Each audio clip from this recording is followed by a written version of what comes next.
मुख्यमंत्री बनने के बाद मैं बालिका आश्रम गया, उन बच्चों ने मुझसे कोई मांग नहीं की, उन्होंने कोई अनुरोध नहीं किया। मैंने उनके भाव को समझा, उनके अंदर क्या भावना पनप रही है मैंने उसको जाना।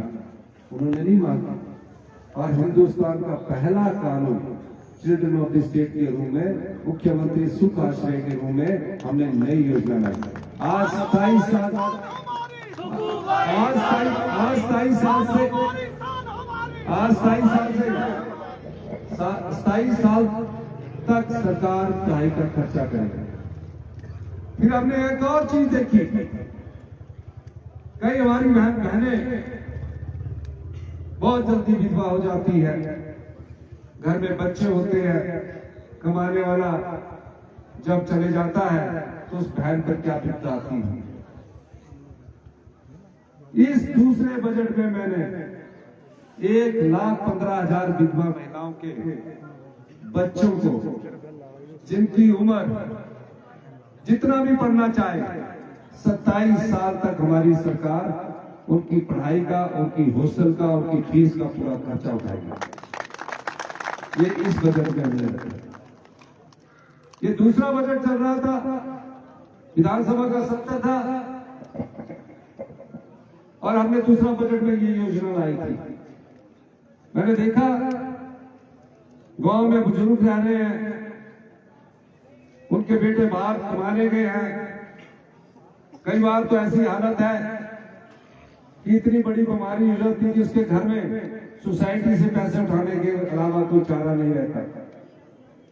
हमने दूसरे बजट में हिमाचल प्रदेश में जितने भी बुजुर्ग रह रहे हैं उनके लिए एक योजना लाई कि 70 साल से ऊपर का जो भी बुजुर्ग होगा उसकी इलाज का खर्चा हिमाचल प्रदेश सरकार उठाएगी। ये योजना भी आने वाले समय में अभी धरातल पर आपके पास आएगा। मनरेगा में कितने भाई बहन हमारे काम करते हैं, दिहाड़ी मिलती है, असेसमेंट के कारण कम हो जाती है और मनरेगा में कई परिवारों का पालन पोषण होता है। इतिहास में सबसे ज्यादा वृद्धि एक ही साल में 60 रुपए जो मनरेगा की दिहाड़ी जो ट्राइबल के अलावा 240 रुपए थे, इसको बढ़ाकर 300 रुपए किया और आपको 350 किया। ये क्यों किया? क्योंकि कांग्रेस पार्टी की नीतियां आम आदमी तक पहुंचने की है। आप गाय पालते हैं, भैंस पालते हैं, किसी ने सोचा था कि गाय का दूध भी सरकार खरीदेगी अगर इस रेट से कम जाएगा? हमने गाय के दूध पर मिनिमम सपोर्ट प्राइस 45 रुपए किलो दिया, भैंस के दूध के लिए मिनिमम सपोर्ट प्राइस 55 रुपए किलो दिया। अब जहां गाय भैंस होगी वहां गोबर भी होगा। हमने कहा कि गोबर से पैदा होने वाला जो एक गेहूं है या मक्की है उसको भी सरकार 40 रुपए किलो के हिसाब से गेहूं खरीदेगी, 30 रुपए किलो के हिसाब से मक्का खरीदेगी, क्योंकि हम किसान के हाथ में पैसा देना चाहते हैं। ये सब योजनाएं अभी दूसरे बजट में थी और तभी राज्यसभा का चुनाव हुआ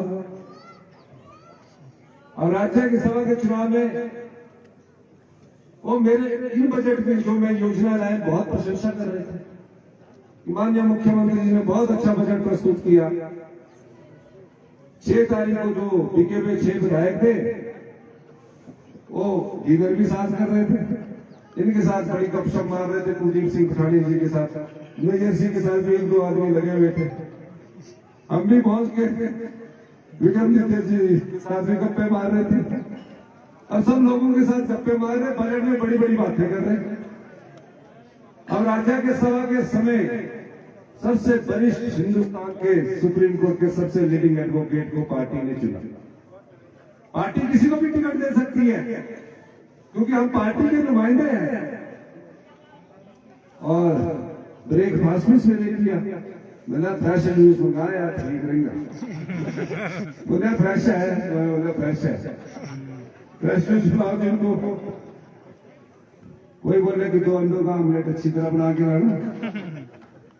संजो क्या पता था क्या ऑमलेट 12.5 खाए थे, जबकि बोर्ड कांग्रेस के खिलाफ। और कांग्रेस के प्रत्याशी के खिलाफ वोट दे दिया, कोई बात नहीं, मेरे से नाराजगी हो सकती है। हमारे साथियों को हमने कहा कि उससे बात करो, हमारे साथी उनसे कुछ बात भी करने लगे कि आ जाओ, हमारी नाराजगी मेरे से हो सकती है। सारे काम मेरे से करवाए। अगर विधानसभा की उनकी स्पीचें सुनो तो मेरी प्रशंसा में उन्होंने ऐसे फूल बांधे हैं कि आप कल्पना भी नहीं कर सकते। मैंने देखा विधानसभा की क्लिपें आ रही है और फिर मान मनाने की बात आई, पता लगा कि वो सीधे चले गए पंचकुला, हरियाणा सरकार थी वो। अब पंचकुला क्यों चढ़ा, वोट आपने खिलाफ डाल दे, कोई बात नहीं, उसमें कोई अनसीट नहीं होता। और पता लगा कि किस्त लेनी थी, पैसे की डिलीवरी वहां होगी थी। अब पैसे की जब आधी डिलीवरी होगी, अगले दिन फिर आ गया, मैं बोले चलो डिलीवरी ले ली थी, आई जाएंगे कांग्रेस वापिस आई जाएंगे। बजट चला हुआ था।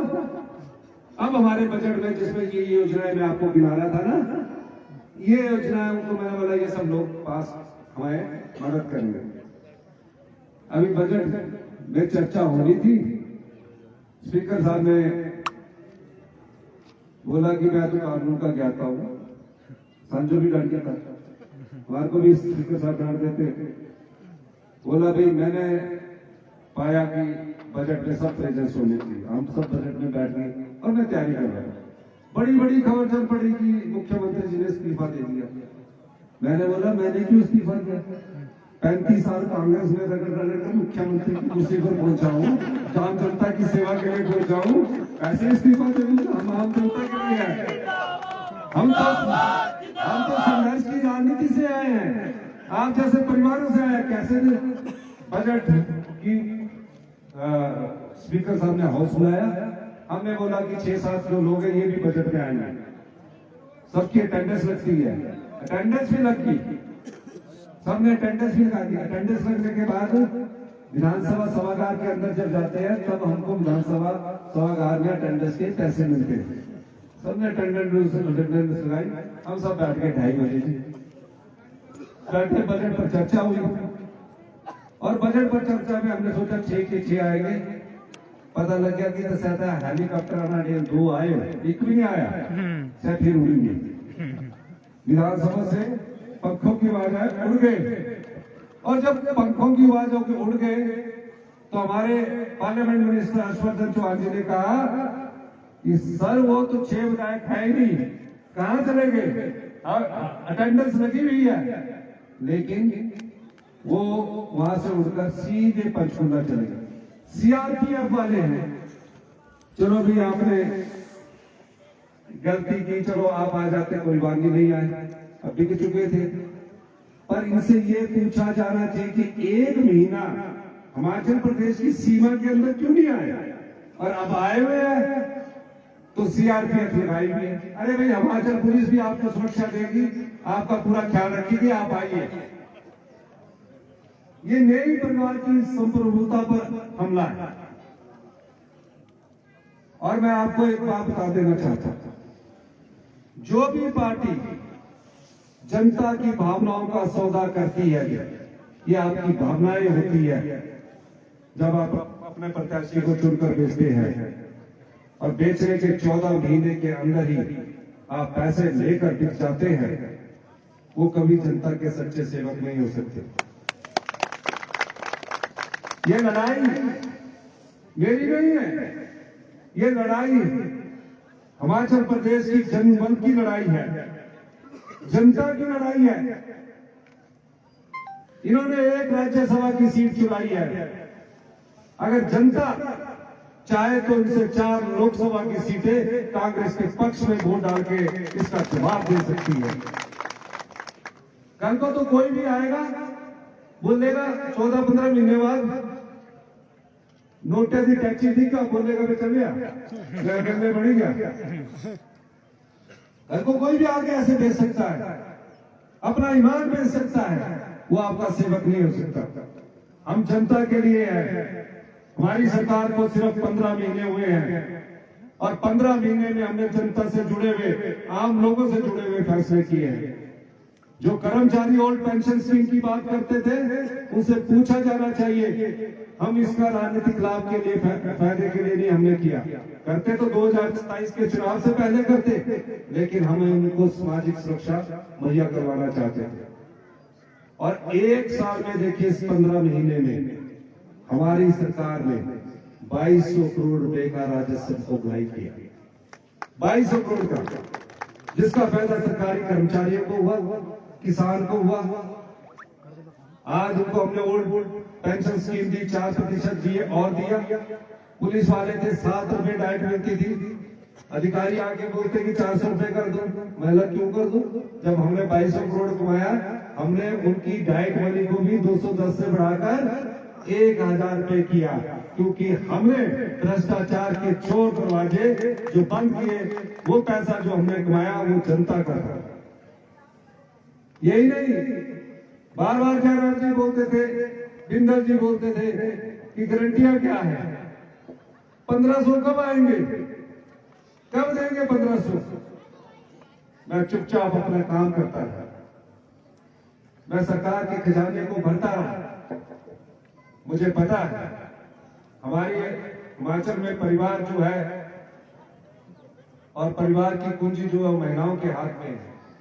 मैंने फैसला किया 3 मार्च को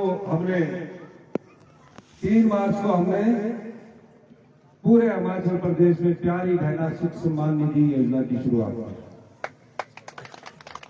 18 साल से ऊपर की जो भी बेटी होगी, ये मैं मुख्यमंत्री के तौर पर आपको फिर कहना चाहता हूं, और जब तक उसके शरीर में अंतिम सांस होगा, हमारी सरकार हर महीने 1500 रुपया देगी और साल का 18,000 रुपये देगी। किसान सम्मान निधि में सिर्फ 6,000 रुपया मिलता है, उससे 3 गुना ज्यादा 18,000 अपनी बहनों को देंगे। ये हमारा पैसा नहीं है, ये आपका पैसा है, जो हमने भ्रष्टाचार के चोर दरवाजे जो 5 साल जयराम ठाकुर जी जिसको ठीक नहीं कर सके, हमने ठीक करके ये पैसा आपने बांटा है। अभी तो शुरुआत है। इस हिमाचल प्रदेश को आत्मनिर्भर बनाना 2027 तक हमारा लक्ष्य है, और 2032 तक हिमाचल प्रदेश की जो 75 लाख जनसंख्या है वो सबसे समृद्धशाली होगी और हिमाचल प्रदेश हिंदुस्तान का सबसे अमीर राज्य बनेगा। ये सोच कांग्रेस पार्टी की। और आज मैं आपके बीच क्यों आया? मैं आपसे एक अनुरोध करना चाहता हूं। जो लोग कुर्सी के भूखे होते हैं, सत्ता के भूखे होते हैं, वो जनबल का ध्यान नहीं रखते, वो धनबल के नाम से कुर्सी हथियाना चाहते हैं। महाराष्ट्र में भी धनबल से उन्होंने कुर्सी हथियाई, मध्य प्रदेश में भी धनबल से भी उन्होंने कुर्सी हथियाई, गोवा में भी धनबल से उन्होंने कुर्सी हथियाई, कर्नाटक में भी धनबल से उन्होंने कुर्सी हथियाई। लेकिन हिमाचल के देवी देवताओं का आशीर्वाद हमारे साथ था। जिस भगवान को चुनौती जयराम ठाकुर जी ने विधानसभा के अंदर भी कि सरकार को भगवान नहीं बचा सकता, उस आम आदमी मुख्यमंत्री को उसी भगवान ने बचाया। और इसमें माध्यम बने हमारे स्पीकर महोदय कुलदीप सिंह पठानिया जी, जिनके माध्यम से आज हिमाचल प्रदेश में आम जनता की सरकार।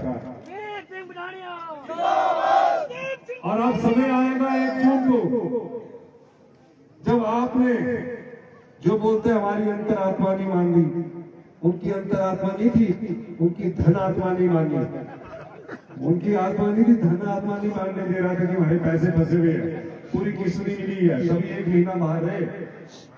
1 जून को आपके पास सबसे बड़ी ताकत जो कांग्रेस पार्टी की नीतियों के बाद, देश के आजाद होने के बाद आपको किसी पार्टी ने दी है, वो ताकत वोट की आपको कांग्रेस पार्टी ने दी।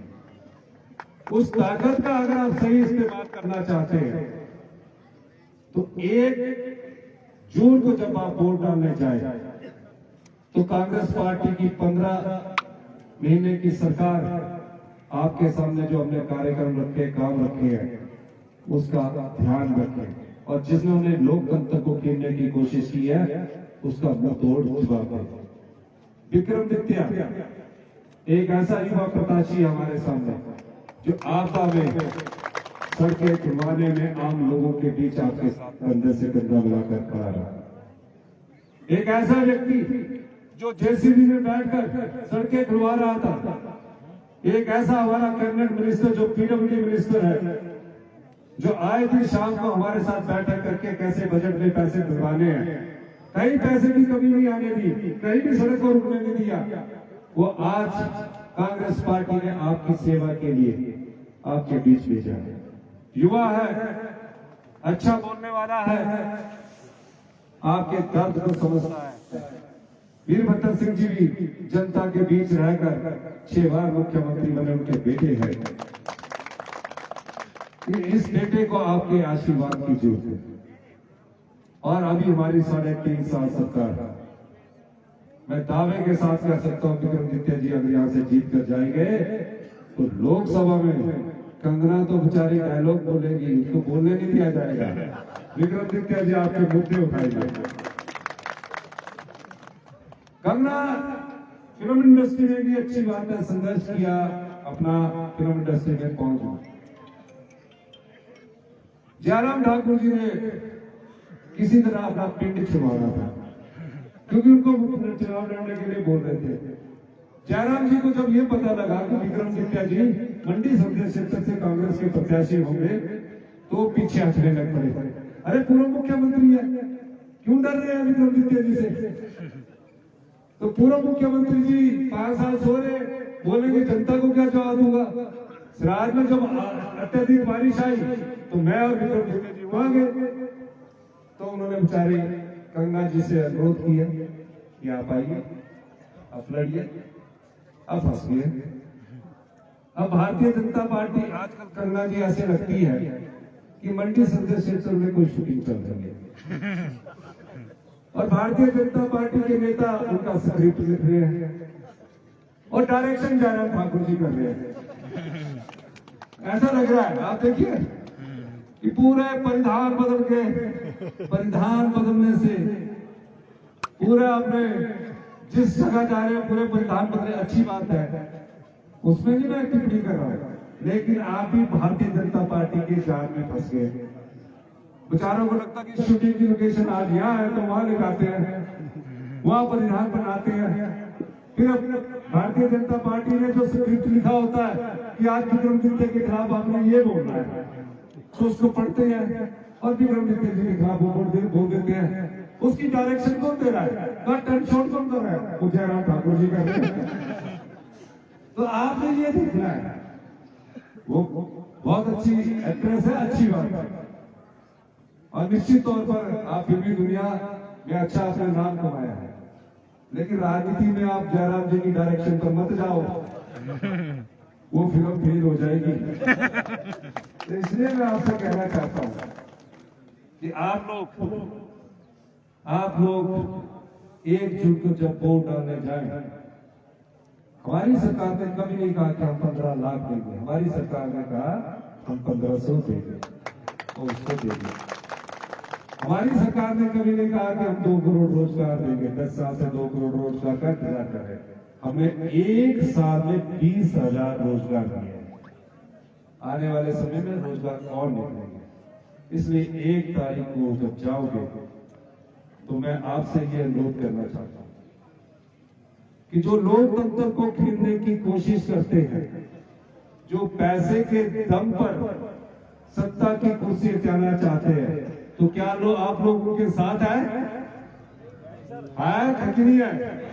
हाथ खड़ा करके बताइए, दोनों हाथ खड़ा करके बताइए ना, और पीछे वाले भी खड़े करके बताइए, दोनों हाथ खड़े। तो जब आप इस लोकतंत्र को बचाने की बात करेंगे और देवी देवताओं में आस्था रखने की विश्वास करते हैं, तो सबसे युवा प्रत्याशी हमारे विक्रमादित्य को मेरा ये मानना है कि भरमौर से आप अधिक से अधिक लीड दिलाएंगे। मैं आपको वादा करता हूं भरमौर में मैंने पहले भी आना था। जो भी आपकी मांगे होगी मैं पूरी करूंगा। मैं आपको चुनाव जीतने के बाद चुनाव जीतने के बाद जी जो भी वादा आपसे करेंगे, जो भी वादे आपसे करेंगे,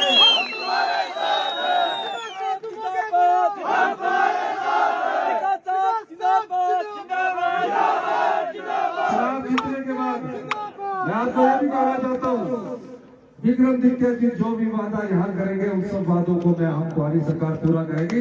हमारी सरकार के 3.5 साल है, 3.5 साल में जो वादा ये करके जाएंगे पूरा करेंगे। इन्हीं शब्दों के साथ एक बार फिर से विक्रमादित्य जी के लिए आप सब लोग हाथ खड़ा करिए और बोल दीजिए